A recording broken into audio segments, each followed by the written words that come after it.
नमस्कार, मैं प्रिया। आज है 1 जुलाई। खबरों की तरफ बढ़ने से पहले एक नजर सुर्खियों पर। बिहार पोस्टल सर्कल के 1940 जीडीएस के पदों के लिए आवेदन की बढ़ी तारीख। ब्रिक्स देशों को अब बिहार के कृषि विज्ञानी सिखाएंगे मखाने की खेती के गुर। बिहार के अफसरों कर्मियों को सरकार ने दी चेतावनी। शिक्षकों के तबादले की बिहार में शुरू हुई तैयारी। अब बिहार में प्लॉट का नक्शा लेने के लिए नहीं लगाने होंगे विभाग के चक्कर। अब चले बढ़ते हैं बिहार की 25 बड़ी खबरों की ओर विस्तार से। ब्रिक्स देशों को अब बिहार के कृषि विज्ञानी सिखाएंगे मखाने की खेती के गुर। बिहार के कृषि विज्ञानियों को केंद्र सरकार ने बड़ी जिम्मेदारी दी है, जिसके तहत केंद्र सरकार की तरफ से सभी कृषि कॉलेज को ब्रिक्स देशों को मखाने की खेती के गुर सिखाने के लिए तैयार होने के लिए कहा गया है। ज्ञात हो, ब्रिक्स के सदस्य देश रूस, ब्राजील, चीन और दक्षिण अफ्रीका की तरफ से इसकी तकनीक साझा करने का प्रस्ताव भारत सरकार के कृषि एवं अनुसंधान विभाग को भेजा गया था। सरकार ने उसे स्वीकार करते हुए बिहार कृषि अनुसंधान केंद्र को इस मामले में मॉडल एवं किसानों को प्रशिक्षित करने संबंधी कार्यक्रम की रूपरेखा तैयार करने को कहा गया है, जिसके बाद ही अब पूर्णिया के भोला पासवान शास्त्री कृषि कॉलेज के कृषि विज्ञानी अब ब्रिक्स देश को मखाने की खेती के गुर सिखाने की शुरुआत करने वाले हैं। बिहार में कोरोना के मिले 250 से ज्यादा मामले। स्वास्थ्य विभाग की तरफ से मिली जानकारी के अनुसार बीते दिन के पिछले 24 घंटे में कुल मिलाकर 260 मामलों की पुष्टि हुई है, जिसके बाद एक्टिव मरीजों की संख्या 1756 पर पहुंच गई। इसके साथ ही अगर हम प्रभावित जिलों की बात करें तो अररिया में 1, अरवल में 1, औरंगाबाद में 3, बेगूसराय में 5, भागलपुर में 8, भोजपुर में 4, बक्सर में 3, दरभंगा में 10, ईस्ट चंपारण में 4, गया में 1, गोपालगंज में 8, जमुई में 3, जहानाबाद में 1, कैमूर में 1, कटिहार में 8, खगड़िया में 13, किशनगंज में 4, लखीसराय में 15, मधेपुरा में 14, मधुबनी में 6, मुंगेर में 4, मुजफ्फरपुर में 8, नालंदा में 10, नवादा में 9, पटना में 32, पूर्णिया में 13, रोहतास में 2, सहरसा में 18, समस्तीपुर में 7, सारण में 18, शिवहर में 2, सीतामढ़ी में 1, सिवान में 5, सुपौल में 6, वैशाली में 7, वेस्ट चंपारण में 3 मामलों की पुष्टि हुई है। इसके साथ ही 2 ऐसे मामले सामने आए हैं जो दूसरे राज्यों के हैं, लेकिन इनके सैंपल बिहार के अलग अलग जिलों में कलेक्ट किए गए हैं। इसके साथ ही बीते दिन के पिछले 24 घंटे में कुल मिलाकर 2,05,085 सैंपल की जांच की गई। वहीं बीते दिन के पिछले 24 घंटे में कुल मिलाकर 331 मरीज ठीक होकर घर वापस लौटे हैं। बिहार का हर पंचायत होगा सोलर लाइट से लैस। बिहार के सभी पंचायतों को सोलर लाइट उपलब्ध करवाया जाएगा, जिसके बाद अब कोई भी गांव गली अंधेरे में नहीं रहेगी। सरकारी सूत्रों की माने तो गांव की गलियों को रोशन करने के लिए सरकार ने नई योजना बनाई है, जिसके तहत गांव में लगने वाले सोलर लाइट के सर्वे का काम पूरा कर लिया गया है। इसके साथ ही एक पंचायत में औसतन 150 स्ट्रीट लाइट लगाने की योजना बनाई जा रही है। साथ ही एक वार्ड में 10 स्ट्रीट लाइट लगाई जाएगी, जिसके बाद सरकार की इस योजना को केंद्र सरकार के समक्ष भेजा जाएगा। एक बार केंद्र सरकार से मंजूरी मिलते ही इसे लागू कर दिया जाएगा। वहीं राज्य सरकार की इकाई ब्रेडा इस योजना को तकनीकी सहायता उपलब्ध करवाएगी। बीपीएससी 65वीं मेंस के नतीजों की हुई घोषणा। बिहार लोक सेवा आयोग ने 65वीं संयुक्त प्रतियोगिता परीक्षा के रिजल्ट की घोषणा कर दी है, जिसमें कुल मिलाकर 1142 अभ्यर्थियों को सफलता मिली है। आपको बता दें, बीपीएससी की 65वीं संयुक्त प्रतियोगिता परीक्षा के लिए 4,11,470 अभ्यर्थियों ने आवेदन किया था, जिसके बाद अब परिणाम की घोषणा हो गई है। साथ ही अब राज्य के अलग अलग विभागों में 434 अधिकारियों की नियुक्ति होनी है। इसमें सबसे अधिक ग्रामीण विकास विभाग में 110 पद, डीएसपी के 62, बिहार शिक्षा सेवा के 72 पद निर्धारित है। मुख्य परीक्षा में सफल अभ्यर्थियों के लिए जल्द ही साक्षात्कार आयोजित किया जाएगा, जो कि जुलाई महीने के आखिरी हफ्ते में आयोजित किए जाने की उम्मीद जताई जा रही है। आज बिहारी बर्थडे स्पेशल में हम बात करेंगे विधान चंद्र रॉय की। विधान चंद्र रॉय का जन्म आज ही के दिन बिहार के बांकीपुर में हुआ था। Bidhan Chandra Roy MD, DSc, MRCP, FRCS एक प्रख्यात भारतीय चिकित्सक, शिक्षाविद, परोपकारी, स्वतंत्रता सेनानी और राजनीतिज्ञ थे, जिन्होंने 1948 से 1962 में अपनी मृत्यु तक पश्चिम बंगाल के मुख्यमंत्री के रूप में कार्य किया। वो इतिहास के उन गिने चुने लोगों में से एक है जिन्होंने एफआरसीएस और एमआरसीपी के साथ डिग्री ली। इसके साथ ही भारत में हर साल 1 जुलाई को उनकी याद में राष्ट्रीय चिकित्सक दिवस मनाया जाता है। उन्हें 4 फरवरी 1961 को भारत के सर्वोच्च नागरिक सम्मान भारत रत्न से सम्मानित भी किया गया था। बिहार बीएड संयुक्त प्रवेश परीक्षा हुई स्थगित। 11 जुलाई को प्रस्तावित बिहार राज्य स्तरीय 2 वर्षीय बीएड एवं शिक्षा शास्त्री परीक्षा को अपरिहार्य कारणों से अनिश्चितकाल के लिए स्थगित कर दिया गया है, जिसको लेकर विज्ञप्ति भी जारी कर दी गई है। जारी किए गए विज्ञप्ति में परीक्षा स्थगित करने का कोई खास कारण तो नहीं बताया गया, लेकिन समझा जाता है कि कोविड-19 संक्रमण के मद्देनजर राज्य सरकार फिलहाल कोई जोखिम उठाना नहीं चाहती, इसलिए ललित नारायण मिथिला विश्वविद्यालय की सभी तैयारियां पूरी हो जाने के बाद भी परीक्षा स्थगित कर दी गई है। वहीं अब अभ्यर्थियों को नई तारीख का इंतजार है।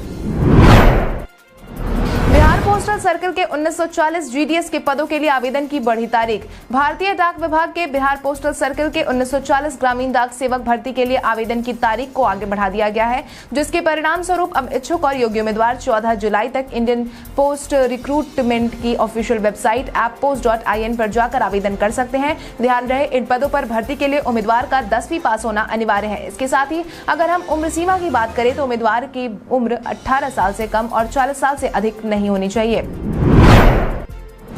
जल्द ही बदला सा दिखेगा पटना एयरपोर्ट। अब पटना एयरपोर्ट का नजारा बदलने वाला है, क्योंकि नगर निगम को प्रवेश द्वार पर बाउंड्री के आसपास के क्षेत्र को अतिक्रमण मुक्त करने का निर्देश आयुक्त संजय कुमार अग्रवाल ने जारी कर दिया है, जिसके तहत अब पटना एयरपोर्ट के प्रवेश द्वार पर बाउंड्री के पास अनधिकृत रूप से अब न तो वाहनों को पार्किंग करने की अनुमति दी जाएगी और न ही एयरपोर्ट के आसपास मांस मछली की दुकान को लगाया जाएगा। इसके साथ ही उन्होंने हवाई अड्डे के बाहर साफ सफाई को खास ख्याल रखने का भी अपील किया है। इसके साथ ही परिसर के बाहर कूड़ा निस्तारण के लिए लगातार कार्रवाई का निर्देश जारी किया गया है। इसके साथ ही एयरपोर्ट के आसपास आवारा कुत्तों से होने वाली परेशानी को दूर करने के लिए निगम को स्थल निरीक्षण कर ऐसे कुत्तों को हटाने के संबंध में प्रभावी कार्रवाई करने का आदेश जारी किया गया है।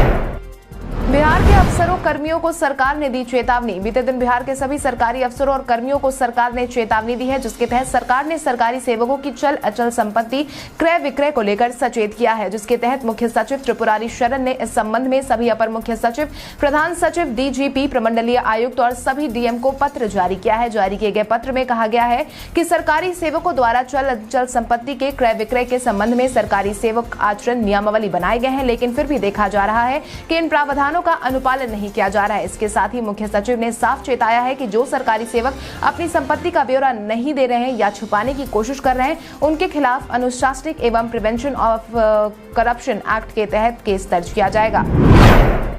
भारतीय तटरक्षक में नौकरी का मिला मौका। नौकरी की तलाश कर रहे युवाओं के लिए अहम सूचना। भारतीय तटरक्षक और तट सेना के कई पदों पर आवेदन की मांग की गई है। इन पदों के लिए शैक्षणिक योग्यता की बात करें तो जनरल ड्यूटी जीडी के लिए न्यूनतम 60% अंकों के साथ स्नातक की डिग्री होना और 10+2 की परीक्षा में गणित भौतिक विषय होना अनिवार्य है। इसके साथ ही अगर हम इंजीनियरिंग और इलेक्ट्रिकल की बात करें तो इसके लिए इलेक्ट्रिकल, इलेक्ट्रॉनिक्स, दूरसंचार, इंस्ट्रूमेंटेशन और नियंत्रण, इलेक्ट्रॉनिक्स और संचार, पावर इंजीनियरिंग, पावर इलेक्ट्रॉनिक्स, नौसेना, वास्तुकला, मैकेनिकल, समुद्री मोटर वाहन, मेट्रॉनिक्स, औद्योगिक और उत्पादन, धातु विज्ञान, डिजाइन, वैमानिकी, एरोस्पेस में इंजीनियरिंग में डिग्री, डिप्लोमा के साथ 60% अंक होना अनिवार्य है। बिहार के सभी जिलों में मौसम का हाल कैसा रहेगा? आईएमडी पटना की तरफ से साझा की गई जानकारी के अनुसार उत्तर पूर्व बिहार के सुपौल, अररिया, किशनगंज, मधेपुरा, सहरसा, पूर्णिया में 1 या 2 स्थान पर मेघ गर्जन के साथ आकाशीय बिजली की संभावना जताई गई है। इसके साथ ही दक्षिण पश्चिम बिहार के बक्सर, भोजपुर, रोहतास, भभुआ, अरवल, औरंगाबाद, जहानाबाद के साथ ही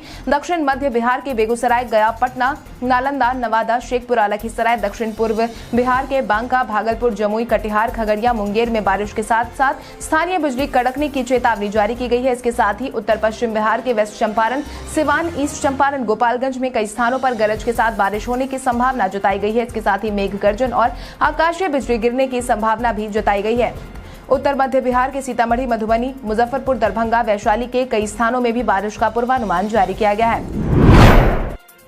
अब बिहार में प्लॉट का नक्शा लेने के लिए नहीं लगाने होंगे विभाग के चक्कर। बिहार में प्लॉट का नक्शा हासिल करने के लिए आपको अब तक काफी ज्यादा जद्दोजहद का सामना करना पड़ता था। हालांकि अब बिहार वासियों को नक्शा पाने के लिए विभाग के चक्कर नहीं लगाने होंगे। बिहार सर्वेक्षण कार्यालय गुलजार बाग पहुंचे राजस्व एवं भूमि सुधार विभाग के अपर मुख्य सचिव विवेक कुमार सिंह की तरफ से मिली जानकारी के अनुसार अब आपके घर बैठे बैठे ही ऑनलाइन ऑर्डर करते ही भू नक्शा की होम डिलीवरी हो जाएगी। इतना ही नहीं, अब अगर आप चाहें तो अपने भूखंड के नक्शे को डाउनलोड कर उसे A4 साइज के प्रिंट में भी रख सकते हैं, जिसकी व्यवस्था इसी महीने से शुरू होने वाली है। दूरस्थ शिक्षा कोर्स पर यूजीसी ने लगाई रोक। बिहार के विश्वविद्यालयों में हो रहे दूरस्थ शिक्षा कोर्सेज पर यूजीसी की तरफ से रोक लगा दी गई है, जिसके तहत अब बिहार के कोई भी विश्वविद्यालय दूरस्थ शिक्षा के माध्यम से कोई कोर्स नहीं करवा पाएंगे। जारी की गई जानकारी के अनुसार मानक पर नहीं उतरने के कारण इन विश्वविद्यालयों की मान्यता खत्म हो चुकी है। इसको लेकर हाल ही में विश्वविद्यालय अनुदान आयोग के दूरस्थ शिक्षा ब्यूरो ने देश भर में दूरस्थ शिक्षा के लिए मान्य विश्वविद्यालय और उनके संस्थानों की सूची जारी कर दी है, जिसमें बिहार के किसी भी विश्वविद्यालय या संस्थान को जगह नहीं मिली है। वहीं अब तक बिहार में ललित नारायण मिथिला विश्वविद्यालय दरभंगा, BRA बिहार विश्वविद्यालय मुजफ्फरपुर, पटना विश्वविद्यालय, मगध विश्वविद्यालय, बोधगया से दूरस्थ शिक्षा के विभिन्न तरह के कोर्सेज कराने की अनुमति थी, लेकिन अब नहीं होगी। अमूल दूध हुआ महंगा। आम आदमी जहां एक तरफ पेट्रोल डीजल खाने के तेल के बढ़ते दाम से परेशान है, वहीं दूसरी तरफ अब दूध पीना भी महंगा हो गया है, जिसके तहत आज से अमूल दूध 2 रुपए महंगा मिलेगा। इतना ही नहीं, अमूल के सभी milk product, Amul gold, Amul शक्ति, अमूल ताजा, Amul T special, Amul slim and trim में 2 रुपए प्रति लीटर के हिसाब से बढ़ोतरी होगी, जिसके बाद अब दूध 58 रुपए प्रति लीटर का मिलेगा। गौरतलब है कि लॉकडाउन और अनलॉक की प्रक्रिया के बीच लगातार बाजार खुल रहे हैं और बंद हो रहे हैं। ऐसे में लोगों के रोजगार पर जारी संकट के बीच बढ़ती महंगाई नई चिंता का विषय है। सुप्रीम कोर्ट ने कोरोना के कारण जान गंवाने वालों के परिवार को दी राहत। कोरोना की पहली और दूसरी लहर में कई लोगों ने अपनी जान गंवाई है, जिसके बाद से ही लगातार जान गंवाने वाले मरीजों के परिजनों को मुआवजे के रूप में 4 लाख रुपए की राशि देने की मांग उठाई जा रही थी। इसको लेकर बीते दिन सुप्रीम कोर्ट ने अपना फैसला जारी कर दिया है, जिसके तहत अब कोर्ट ने भी यही निर्णय लिया है कि कोरोना मृतकों के परिजनों को सरकार किसी भी हाल में मुआवजा दे। हालांकि कोर्ट ने इस दौरान मुआवजे की रकम तय नहीं की है। इसके साथ ही कोर्ट ने जान गंवाने वालों के परिवारों से मुआवजा देने के लिए दिशा निर्देश तैयार करने का भी निर्देश दिया है। इस दौरान एससी ने कहा है कि कोविड पीड़ित को अनुग्रह राशि सहित राहत के न्यूनतम मानक प्रदान करना राष्ट्रीय आपदा प्रबंधन प्राधिकरण के लिए वैधानिक रूप से अनिवार्य है।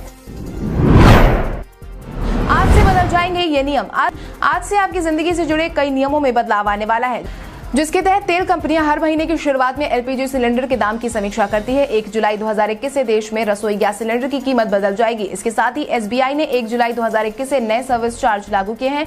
1 जुलाई से बेसिक सेविंग्स बैंक डिपॉजिट खाता धारकों को बैंक के ब्रांच से या फिर एटीएम से मुफ्त में पैसे निकालने की सुविधा सिर्फ 4 बार ही मिलेगी। यदि ग्राहक 4 बार से ज्यादा निकासी करते हैं तो बैंक इस पर चार्ज वसूलेगा। इसके अलावा बुजुर्गों को छोड़कर सेविंग्स बैंक डिपॉजिट खाता धारकों को एसबीआई एक वित्त वर्ष में 10 चेक मुफ्त देगा। इसके बाद 10 चेक वाले चेकबुक के लिए आपको 40 रुपए, 25 चेक वाली चेकबुक के लिए 75 रुपए, 10 चेक वाली चेकबुक के लिए 50 रुपए के साथ जीएसटी का भुगतान भी करना होगा। इसके अलावा कैनरा बैंक ने ग्राहकों को सूचित किया है कि सिंडिकेट बैंक का IFSC कोड 1 जुलाई 2021 से अमान्य हो जाएगा। देश की सबसे बड़ी कार निर्माता कंपनी मारुति सुजुकी 1 जुलाई से अपनी गाड़ियों की कीमतों में 3000 रुपए तक की बढ़ोतरी भी करेगी।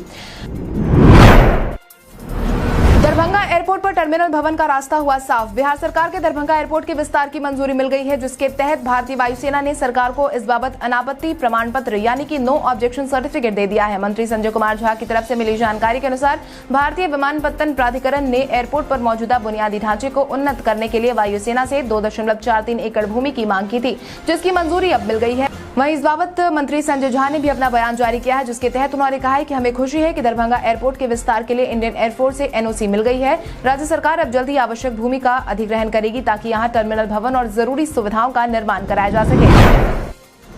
शिक्षकों के तबादले की बिहार में शुरू हुई तैयारी। बिहार में शिक्षकों के तबादले को लेकर शिक्षा विभाग ने अपनी तरफ से तैयारियां शुरू कर दी है। जल्द ही इसको लेकर आवेदन की प्रक्रिया भी शुरू कर दी जाएगी। जानकारों की माने तो इसको लेकर एक सॉफ्टवेयर तैयार किया जा रहा है, जिसको जुलाई के पहले सप्ताह तक पूरा करने की संभावना जताई जा रही है, जिसके बाद शिक्षकों से आवेदन मांगने की प्रक्रिया शुरू की जाएगी।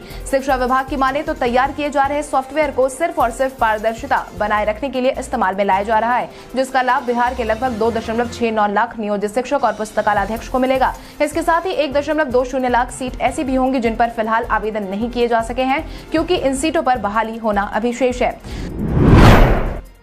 दिल्ली से पटना पहुंचे सीएम नीतीश। आखिरकार 8 दिनों के बाद बिहार के मुखिया बिहार वापस आ गए हैं। अपने दोनों आंखों का सफलतापूर्वक ऑपरेशन करवाने के बाद नीतीश की अब बिहार वापसी हो गई है। वहीं दिल्ली से लौटने के बाद पटना एयरपोर्ट पर मुख्यमंत्री नीतीश कुमार ने कहा कि दोनों आंखों का ऑपरेशन हुआ है। डॉक्टर ने कहा है कि आप अब जा सकते हैं। मैं पटना आ गया हूँ, 2-4 दिन बाहर नहीं निकलना है, बाकी सब ठीक है। इसके साथ ही आपकी जानकारी के लिए आपको बता दें, 22 जून को मुख्यमंत्री नीतीश कुमार दिल्ली के लिए रवाना हुए थे। उस दौरान कई लोगों ने मुख्यमंत्री नीतीश कुमार की यात्रा को राजनीतिक मोड़ देने की कोशिश की थी। हालांकि जिस वजह से मुख्यमंत्री नीतीश कुमार दिल्ली के लिए रवाना हुए थे वो वजह पूरी हो गई। अब मुख्यमंत्री नीतीश कुमार पूरी तरीके से स्वस्थ नजर आ रहे हैं।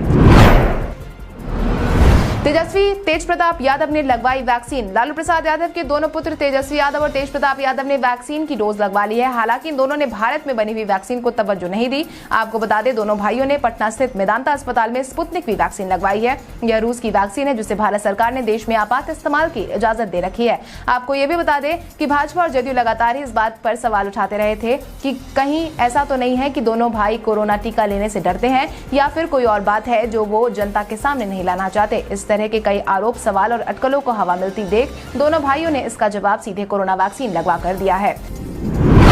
चिराग पासवान ने चाचा के खिलाफ कोर्ट जाने की कही बात। इन दिनों लोजपा में राजनीतिक कलह के साथ साथ पारिवारिक कलह भी जारी है। इस बीच लोजपा की कमान कमोबेश अब पशुपति पारस के हाथ में ही चली गई है। हालांकि इन सब के बावजूद चिराग और कुर्सी दोनों को बचाने के लिए फिर से पूरी कोशिश करते नजर आ रहे हैं। इस बीच चिराग ने बीते दिन एक बार फिर से चाचा पशुपति पारस के खिलाफ कोर्ट जाने की बात कही है। ईटीवी भारत से बातचीत के दौरान चिराग ने कहा कि अगर इतना सब होने के बाद भी अगर चाचा पशुपति पारस को पीएम कैबिनेट में मंत्री की जगह मिलती है तो मैं इसके खिलाफ कोर्ट जाऊंगा।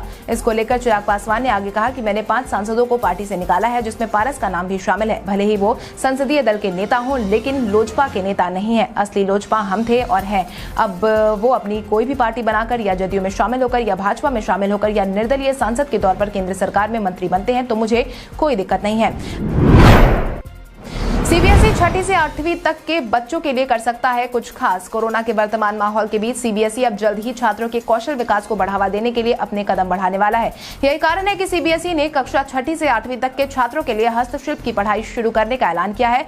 इस बाबत बोर्ड ने हस्तशिल्प और कालीन क्षेत्र कौशल परिषद के सहयोग से छात्रों के लिए हस्तशिल्प पर कौशल मॉड्यूल सिलेबस तैयार कर इसको जारी किया है। इस कोर्स को कुल मिलाकर 12 घंटे का बनाया गया है। आपको बता दें, इस कोर्स में व्यवहारिक गतिविधियों पर खास ध्यान दिया गया है। इस हैंडबुक में 2 मॉड्यूल शामिल होंगे जिसमें फैशन ज्वेलरी की भी पढ़ाई कराई जाएगी।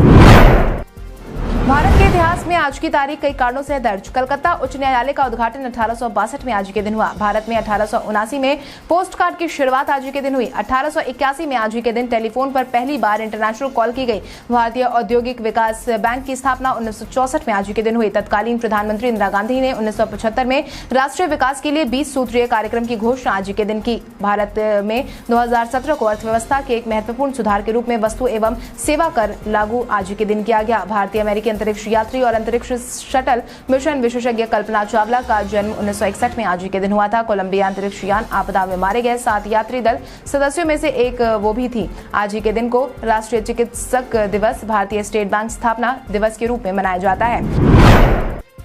पूर्व भारतीय क्रिकेटर पर पंचायत ने लगाया जुर्माना। भारत के पूर्व क्रिकेटर अजय जडेजा पर गोवा के एक गांव में कचरा फेंकना महंगा पड़ा है। कचरा फेंकने के जुर्म में हाल ही में स्थानीय ग्राम पंचायत ने जुर्माना लगाया, जिसके तहत अजय जडेजा पर गांव की सरपंच तृप्ति बंदोदकर ने गांव में कचरा फेंकने के लिए 5000 रुपए का जुर्माना लगाया। इसके बाद बंदोदकर ने बताया कि 90 के दशक के लोकप्रिय क्रिकेटर ने बिना किसी हंगामे या शोर शराबे के साथ जुर्माने की राशि अदा कर दी है। सरपंच ने कहा कि हम अपने गाँव के कचरे के मुद्दे से परेशान है। इसके साथ ही सरपंच ने बताया है कि अजय ने अपने भूल को समझा है और फाइन पे कर दिया है। अब आइए जानते हैं सराफा बाजार और पेट्रोल डीजल के क्या थे भाव। अगर हम सराफा बाजार की बात करें तो सोने का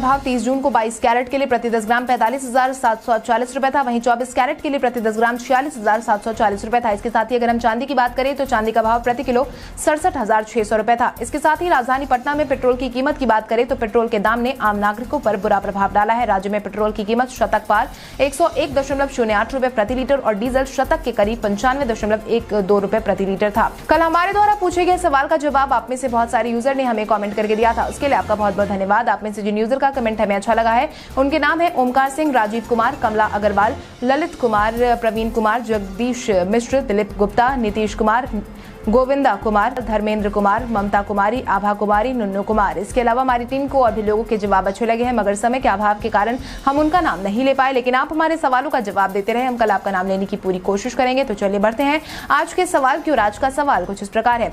आपके अनुसार भारतीय टीम का अब तक का सबसे सफल कप्तान कौन रहा है? अपने जवाब में कॉमेंट करके जरूर बताएं। इसके साथ ही आज के लिए बस इतना ही। बिहार की बड़ी खबरों से अपडेटेड रहने के लिए हमारे YouTube चैनल को सब्सक्राइब करें और बेल आइकन दबाना ना भूलें। धन्यवाद।